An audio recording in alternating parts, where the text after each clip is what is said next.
माँ की दौलत से ही मिला माँ को प्यार और सम्मान। एक गांव में श्याम नाम का एक गृहस्थ रहता था। उसकी पत्नी का नाम गंगा था। उनको 2 बेटे और 2 बेटियां थी। एक छोटा सुखी परिवार था। श्याम ने अपना सब पैसा उसके बेटे और बेटियां इनकी पढ़ाई, शादी और उनके लिए अच्छा घर बनाने में खर्च कर दिया।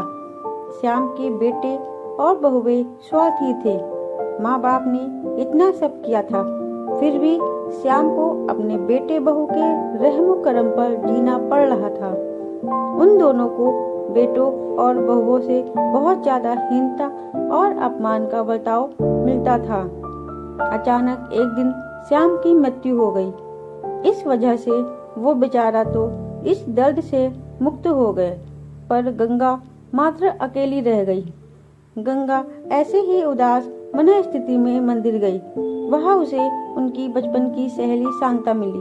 उसे देखकर उसे अच्छा लगा। गंगा को उदास देखकर शांता ने गंगा से उसकी उदासी का कारण पूछा। गंगा ने अपने दुखी जीवन का सभी विवरण उसे बताया। वह सब सुनकर शांता ने उसे गुप्त में कुछ तो कहा। वो सभी सुनकर गंगा को थोड़ा सा आधार मिला। दूसरे दिन सुबह जिस प्रकार शांता के बताए अनुसार शांता एक बैग लेकर गंगा के पास गई और वो जैसे पहली बार ही मिल रही हो ऐसा बर्ताव किया। शांता ने गंगा को गले लगा लिया। गंगा ने शांता को पूछा, शांता तुम यहाँ हमारे गांव कब आई और किसके घर ठहरी हुई हो? गंगा के दोनों बहू गंगा की आवाज सुनकर तुरंत अंदर से बाहर आई। उन दोनों को देखकर शांता बोली, अरे मैं दूसरे घर पर कहाँ रहूं? हम दोनों मौसेरी बहनें हैं, तो भी सगी बहनों से ज्यादा हमारा रिश्ता अटूट है। मुझे जीजा जी गुजर गए मालूम पड़ा, इसलिए मैं तुम्हें मिलने के लिए और भेंट देने के लिए आई हूँ।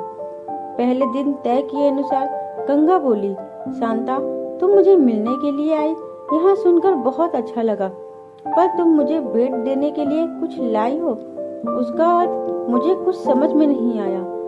शांता जानबूझकर रोने का सुर निकालकर बोली, अरे गंगा, मुझे पता है कि आप दोनों ने तुम्हारा सभी पैसा बेटे बेटी की पढ़ाई, शादी और उनके लिए अच्छा घर बनाने के लिए खर्च कर डाले। आप दोनों ने खुद के लिए कुछ भी नहीं रखा। यह सब ठीक है, क्योंकि आपके बेटे और बहुएं सभी अच्छे हैं, इसलिए वह तुमसे प्यार से बर्ताव करते हैं, तुम्हें अच्छे से संभालते हैं। इस पर मुझे पूरा भरोसा है। लेकिन हमारे यहाँ सब उल्टा है। हमारी आर्थिक परिस्थिति अच्छी होकर भी बेटे पढ़े नहीं। इस वजह से वह कोई भी उद्योग धंधा करते नहीं। उनको सिर्फ बैठकर खाना आता है। अमीर है, इस वजह से उनकी शादी भी हो गई, परंतु उनकी पत्नियां हम दोनों का बार बार अपमान करती रहती हैं और मेरे बच्चे वह देखकर कुछ भी नहीं बोलते।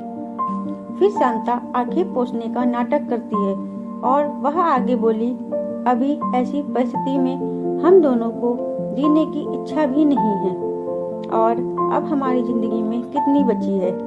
इसलिए मैंने तय किया कि मेरे पति का नजदीकी कोई भी नहीं है और तुम्हारे सिवाय मेरा कोई भी नहीं है। इसलिए सब पैसा बेटों को देने के बजाय तुम्हें आधे पैसे देंगे। ऐसा विचार करके मेरे पति की रजामंदी से 25 तोला वजन के 10-12 सोने के गहने और 50,000 इस बैग में लाई हूँ। इस बैग में 45,000 की नोटें हैं और 1 रुपयों की 5,000 नोटें हैं। अभी तुम कुछ भी ना कहते हुए हमारा प्यार समझकर यह बैग और उसकी चाबी ले लो। मैं सिर्फ तुम्हारे पास चाय पीकर तुरंत चली जाऊंगी। शांता का यह बोलना सुनकर सास की बहन कोई सामान्य औरत नहीं है, बल्कि बहुत अमीर औरत है और धन की तिजोरी साथ लाई है। ऐसा विचार करके गंगा की बड़ी बहू प्यार का नाटक करके उनको बोली, क्या मासी, आप इतनी जल्दी क्यों जा रही हो? अभी आए हो तो रहो हमारे घर 2-4 दिन। आपके बेटे और बहू भी नई पीढ़ी के हैं, इस वजह से आप उनकी तरफ ध्यान मत दीजिए। आप दोनों पति पत्नी ने अपना जीवन यशस्वी किया है, वैसे ही हमें भी उस बारे में मार्गदर्शन दिया तो अच्छा होगा।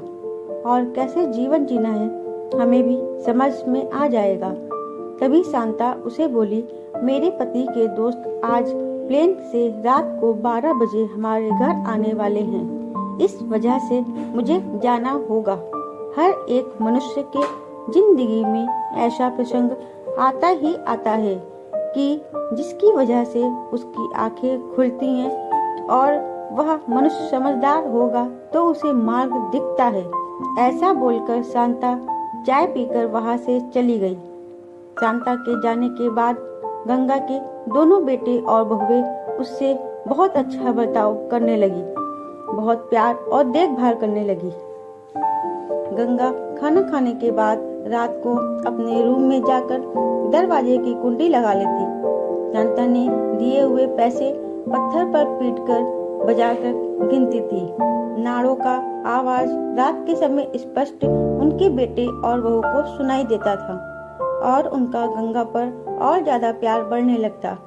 ऐसा 5-6 महीने तक चलता रहा, लेकिन पैसे गिनने का काम मात्र खत्म नहीं हो रहा था और ये सिलसिला गंगा ने अपने मरने तक चालू रखा।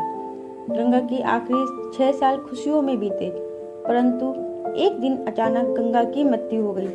उसके जाने के बाद रिवाज और लोक लाज के लिए उसके बहुओं ने और बेटों ने आंसू बहाए। फिर उन्होंने शमशान से आने के बाद उन्होंने तुरंत माँ के रूम में जाकर उस बैग का ताला खोला और क्या उनको धक्का लगा, क्योंकि उसमें सिर्फ पुराने समाचार पत्र, 4-5 वजनदार पत्थर और सिर्फ 1 रुपया था। वह रुपया भी पत्थर पर पीटने पर पूरा का पूरा खराब हो गया था। दोस्तों, आज के समय में बेटे बहू अपने माता पिता को बोझ समझते हैं, उन्हें मान सम्मान नहीं देते बल्कि उनका तिरस्कार करते हैं, जबकि यही माता पिता हमारे जन्म के समय बहुत खुश होते हैं और हमें बड़े प्यार से पढ़ाते लिखाते और बड़ा करते हैं। तो दोस्तों, हमारा भी ये कर्तव्य है कि हम अपने माता पिता को मान सम्मान दें और उनके बुढ़ापे का सहारा बने। उम्मीद करती हूँ दोस्तों कि ये कहानी आपके दिल को जरूर छू पाई होगी। दोस्तों, आपको मेरी यह कहानी कैसी लगी है हमें कमेंट बॉक्स में जरूर बताएं। दोस्तों, कहानी अच्छी लगी हो तो वीडियो को लाइक करें, चैनल पर नए हो तो चैनल को लाइक और सब्सक्राइब जरूर करें, अपने दोस्तों में भी शेयर करें। कहानी पूरी पढ़ने के लिए आप सबका बहुत बहुत धन्यवाद। मिलते हैं अपनी अगली वीडियो में, तब तक के लिए राधे राधे।